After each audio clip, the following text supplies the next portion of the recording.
এমন একটা রেসিপি বাচ্চা থেকে বড় সবাই ভালোবাসে। আমরা শুধুমাত্র বাচ্চাদের দোহাই দিয়েই পার পেয়ে যাই, কিন্তু তা নয়। এই রেসিপিটা পেলে বাচ্চা কেন, বড়রাও কিন্তু একেবারে হাত চেটেপুটে খাবে। সেরকম একটা সুন্দর রেসিপি তোমাদের সাথে শেয়ার করব। আশা করি অন্যান্য রেসিপিগুলোর মতো এই রেসিপিটাও তোমাদের অনেক বেশি ভালো লাগবে। নমস্কার, আমি অন্তরা, তোমাদের চ্যানেল অন্তরা কুকিং চ্যানেলে তোমাদের সবাইকে জানাই অনেক অনেক স্বাগত। বড়দের প্রণাম আর ছোটদের ভালোবাসা জানিয়ে আজকে রেসিপিটা স্টার্ট করছি। আজকে বানাবো চিকেন প্যাটিস, একদম সহজ পদ্ধতিতে, একদম সিম্পলভাবে তোমাদেরকে দেখাবো। আর তোমরা তো জানো আমি একদম সহজভাবে তোমাদেরকে দেখাই, চেষ্টা করি রান্না দেখানো, কোনো ক্রিটিক্যাল জটিলতা আনি না রান্নার মধ্যে। দেখো আমি এখানে নিয়ে নিয়েছি 1 বাটি মতো ময়দা। এটা আটা দিয়ে ভালো লাগবে না, ময়দা দিয়ে করো ভালো লাগবে। ময়দা নিয়েছি, তার মধ্যে নিয়ে নিয়েছি 2 চামচ ভর্তি করে ঘি, অল্প একটু নুন, অল্প একটু চিনি গুঁড়ো দিয়ে খুব ভালো করে ময়ান দিতে হবে। ঘি দেওয়ার চেষ্টা করবে, তেল দিলে আর কিছুটা, ঘি দিলে অনেক বেশি ক্রিস্পি হয়। খুব ভালো করে ময়ান দিয়ে অল্প অল্প করে জল দিয়ে একটা মিডিয়াম শক্ত সফট ডো তৈরি করে নেবে। তৈরি করে নেওয়ার পর ঢাকনা চাপা দিয়ে রেখে দেবে। এরপরে আমি পুরটা তৈরি করে নেবো। তার জন্য কড়াইতে দিয়ে দিয়েছি সাদা তেল, অল্প একটু গোটা জিরে ফোড়ন দিয়েছি, তারপরে একটুখানি থেতো করে রাখা আদা রসুন আর লঙ্কা দিয়েছি। ঝালটা বুঝে দেবে। তারপরে দিয়ে দিয়েছি গ্রেট করে রাখা পেঁয়াজ, সবগুলোই কিন্তু গ্রেট করা, পুরোটা কিন্তু আমি পেস্ট দিয়ে দিই। তারপরে বেশ কিছুটা পরিমাণ চিকেনের টুকরো দিয়ে দিয়েছি, স্বাদ অনুযায়ী নুন হলুদ দিয়ে দিয়েছি। আর তারপরে ভালো করে ভাজা ভাজা করার পর দিয়ে দিয়েছি একটুখানি গরম মশলা গুঁড়ো, আর দিয়েছি একটু টেস্ট ব্যালেন্সের জন্য চিনি। ব্যাস, একেবারে চিকেনটা সেদ্ধ যখন হয়ে গেছে তখন এখানে স্ম্যাশ করে দিয়েছি একটা বড় সাইজে আলু। তোমরা যতগুলো প্যাটিস বানাবে সেই হিসাবে আলুটা দেবে। বেশ এক মুঠো পরিমাণ দিয়ে দিয়েছি ধনেপাতা। আর তারপরে এর মধ্যে যেটা দিয়েছি, দুটো ম্যাজিক মশলা দিয়েছি ম্যাগির। এটা একেবারেই অপশনাল, তোমরা চাইলে দিতে পারো নাও দিতে পারো, তবে দিলে খুব সুন্দর একটা ফ্লেভার আসে।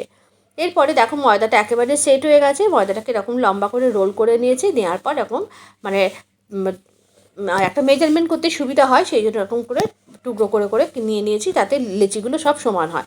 এরপরে একটা স্ল্যারি বানিয়ে নেবো। তার জন্য 2 চামচ কর্নফ্লাওয়ার আর 3 চামচ নিয়েছি ঘি দিয়ে খুব ভালো করে একেবারে একটা স্ল্যারি বানিয়ে দেবো। এটা অবশ্যই বানিয়ে নিতে হবে।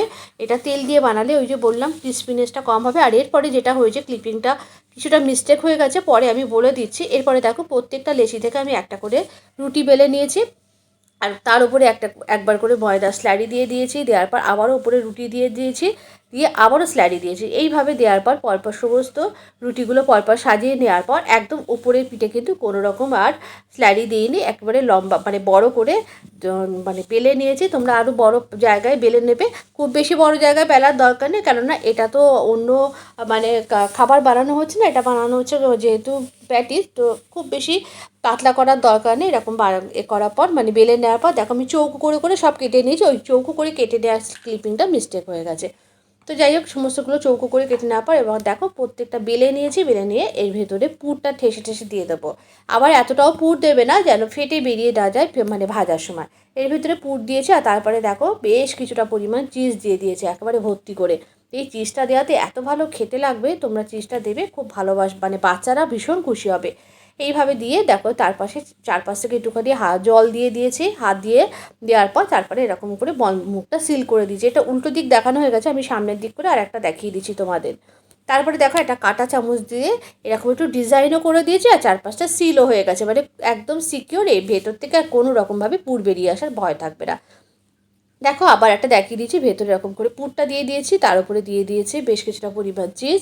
আর তারপরে দেখো এইখানে চারপাশ থেকে জল লাগিয়ে দিয়েছি, দিয়ে তারপরে এরকম করে প্রত্যেকটা এরকম দেখো আমি এরকমভাবে এবার দেখিয়ে দিচ্ছি। এই আগের ক্লিপিংটা উল্টে গেছিলো, এইভাবে দেখো সামনের দিক করে দেখিয়ে দিচ্ছি। এইভাবে তিকোনা করে মুড়ে নেবে, নিয়ে তারপরে চারপাশ থেকে জল দিয়ে সিল করে নেওয়ার পর এরকম কাঁটা চামচ দিয়ে চারপাশটা সিল করে দেবে, আর খুলে যাওয়ার ভয় থাকবে না। সবগুলো গড়ে নিয়েছি একবারে। সব গড়ে নেওয়ার পর যে সাইডের যে অংশগুলো থাকে না, সেই যেগুলো বাদ দিয়েছি সেইগুলো কিন্তু বাদ দেওয়ার দরকার নেই, সেগুলো তোমরা নিমকি হিসাবেও খেয়ে নিতে পারো। এরপরে কড়াইতে তেল দিয়ে একদম মিডিয়াম লো ফ্লেমে ভাজতে হবে, কোনো রকম তেল বেশি গরম হওয়া যাবে না। যত মিডিয়াম লো ফ্লেমে ভাজবে তত কিন্তু এই প্যাটিসগুলো হবে অনেক ক্রিস্পি। দেখো ভাজতে ভাজতে পুরো বোঝাই যাচ্ছে যে লেয়ার্সগুলো কিন্তু আস্তে আস্তে খুলে যাচ্ছে। যে কথাটা বলছিলাম, এর আগে আমার পেজে কিন্তু লেয়ার্স প্যাটিস আর একটা অন্যরকমভাবে দেওয়া আছে, তোমরা চাইলে গিয়ে পুরোনো ভিডিওটা দেখতে পারো। দেখো এরকম উল্টে পাল্টে যখন হালকা ব্রাউন কালার ধরবে সেই সময় তুলে নিয়েছে। একেবারেই প্যাটিসগুলো ভাজা রেডি হয়ে গেছে। এরপরে একেবারে গরম গরম পরিবেশন করে তোমাদেরকে দেখাচ্ছি। আর প্যাটিসগুলো যে কতটা ক্রিস্পি হয়েছে সেটাও তোমাদের দেখিয়ে দেবো। এইভাবে তোমরা বাড়িতে বানাবে, খুব ভালো লাগবে। আর এরকম নিত্য নতুন রান্নার আপডেট পেতে অবশ্যই পাশে থেকো। আর দেখো তোমাদের আওয়াজটা শুনিয়ে দিচ্ছি যে এটা কতটা ক্রিস্পি হয়েছে। তাহলে আবারও দেখা হবে পরবর্তী ভিডিও।